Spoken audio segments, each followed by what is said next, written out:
So yes, these intimate experiments and educational efforts of the early Cold War are focused on military bodies, on improving the conditions of life in the North for soldiers or contractors who work at radar stations. But as some of these examples suggest, I hope, these military projects are inseparable from a kind of modernization campaign premised on the overall improvement of the North, to use a loaded colonial word. In an era that's marked by suspicion of big government, especially in the States, that hasn't really changed, military rationales are very useful to justify the need for something as extravagant and expensive as the DO line, which is sold to politicians and the public as necessary for continental defense. So collectively, all of these military interventions and installations in the North come to stand in, I think, as a demonstration of mastery over terrain and climate, at precisely the moment when the US Department of Defense is trying to do the same thing all over the planet in multiple, scattered, non-temperate environments. And over the last few years, I've become involved, just really in the last year, in a collaborative project run by Arne Keeling at Memorial University on northern contaminants, which is something Arne knows much more about than I do in his work on northern mining. We've been a little bit slow to get off the ground, and I should stress that I'm not an expert on the topic of contaminants. The reason that I got involved in the project was this recognition that this sharp northern legacy of the global chemical regime of living, as it's called, the profound effects of contaminants and toxicity in the North, and the surge over worries about environmental degradation and climate change in the North American Arctic, this has some connection to all of this certainly unfettered in the 1940s and 50s military activity, here and in other circumpolar contexts as well. So this theme of contaminants, the inscription of contaminants in the bodies of northern residents, as well as the land and the waters and the food of the North, provides us with an important link, I think, between these seemingly isolated, somewhat weird military or scientific experiments and larger social and environmental histories, including those of colonialism, including those of modernization. Now, to kind of put this all into perspective, at least for me, it's been really helpful to turn to Rob Nixon's very compelling concept of what he calls slow violence, suggesting that we work backwards from, say, a recent remediation effort in the North to examine the actual installation of something like the DO line, the premises behind the building of the DO line and what was actually done in the North in the 1950s through the long history of environmental contamination. Because these transformative and often toxic impacts of the Cold War weren't just immediate. They didn't just happen right away. They challenged our comprehension of time. They're often located at the edge of popular geographic imaginations, particularly in a city like Toronto, where I ask my students every year, how many of you have been north of 60? And maybe there's one person who's been to Dawson. That's it. So these are predominantly affected indigenous and other residents of so-called remote regions that have been treated again and again and again as proving grounds, to use that phrase, for weapons testing and war games. So this legacy, this long geographically dispersed history of violence, of militarization, I think forces us to ask some pretty difficult questions about the relationship between violence and environmental justice. In the North, this double claim of isolation, on the one hand, geographic isolation and sort of cultural insignificance or cultural simplicity, has justified and made much more easier the consolidation of tremendous military power. It's the reason why the military can conduct annual northern sovereignties in and across the North in a way that they would be very hard-pressed to do elsewhere in Canada. And Rob Nixon calls this the forcible imposition of an official landscape, basically a state landscape, over a vernacular one. Sort of a simple dualism, but I think quite a powerful one, the imposition of an official landscape over a vernacular one. He draws on Rebecca Solnit's stirring study of the Nevada test site and what she calls its uninhabitants, the people who have been literally and imaginatively cleared from that space to facilitate nuclear testing.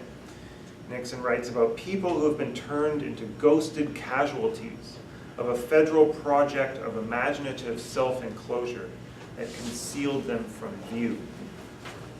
So what Solnit and Nixon and many, many other people, including a lot of scholars working in the North today, are really trying to kind of sensitively repopulate these evacuated spaces with lives and narratives and memories. I think there are still questions about the making of the official landscape as well, and how this is brought into being. And that's what I've tried to do a little bit today. So I kind of want to finish with a little bit of an epilogue, because I've been thinking a lot about working in archives lately and sort of politics of that research. And I've spent a lot of time over the last decade in libraries and archives as a good historical geographer. That's not unusual. But what I've been trying to do is to work a little bit in places that geographers certainly are not in the habit of visiting. And this has been a number of encounters, particularly in the US, in Alaska, in Alabama, in Pennsylvania, with what the late Chalmers Johnson called the base world, which is this really interesting separate universe of military spaces, a combination of familiar and unusual elements that seem to be quite uniform, whether you're in Alaska or Alabama or hundreds of other American sites around the globe. There is, I believe, a Starbucks at Guantanamo Bay. So, in many respects, these research sites, the archives housed within these bases, are fairly similar to other non-military archives and libraries. But when you go into them, you find that their reading rooms are often adjacent to other spaces that have classified or more sensitive materials, and I, as a Canadian civilian, am absolutely not permitted to enter those spaces. Of course, a lot of archives are premised on these hierarchies of access. That's not something limited to the military, but there's something really palpable about this arrangement that you feel when you work in these places. It really induces these immediate and unavoidable confrontations with the politics of knowledge, with its making and sharing and storing. So I've just been starting to think about how we do work, how we labor in these sites. And these are conditions of labor and work that really depend on what we study and who we are. If you conduct research on the world's most powerful institution, and I think there's an awfully good case to be made for the US Department of Defense in that department, you feel pretty inconsequential. You feel like the proverbial flea on the back of the elephant. But you also start to reflect on your privilege. Certainly, I've often wondered when I go into these places, who would encounter these spaces quite differently, and on the frustrations that are inherent in the critical military scholarship that I've been trying to outline here today. Partly this is because these places seem in some ways normal. They're part of this larger process that I've referred to as militarization that sticks war and violence at the heart of social life. And I think we need to recognize this ordinary role in order to question or even trouble it. And it's telling then that military archives contain few hints of the emotions of soldiers, for instance, or the nuances of war as human geographies, acts of killing, all things that militaries do. That's a generalization, of course. You could look at regimental logs or diaries. But I think that with few exceptions, these constellations of historical distances are particularly pronounced in those spaces. You're much more likely to find that kind of nuanced, rich material on the Civil War than on the Vietnam War, for instance. So this means that I'd like us to supplement this kind of work in military sources with other texts, media stories, oral histories, memoirs, forms of popular culture, all need to be brought into the conversation. So even so, just to conclude, I wonder what the compromises we make when we enter these facilities are, when we read their records, when we incorporate them into our research. I'm speaking of myself, but obviously there are other people doing this. We're really looking in some ways at histories of violence, and we're employing them, and again I'm speaking of myself, as a source of professional credentials. So what sort of proficiency does the telling of these stories amount to? Does it come at a cost? These are some of the unanswered questions that I'm struggling with.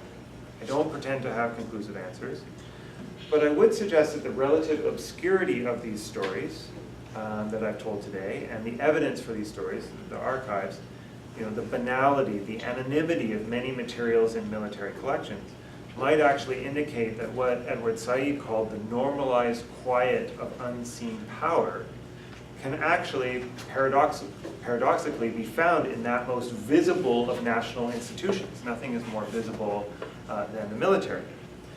And that is because militaries are paradoxical. They're also invisible. They possess this unrivaled ability to deem a landscape socially or environmentally irredeemable or less than worthwhile, and then enclose it from scrutiny, as Rob Nixon said.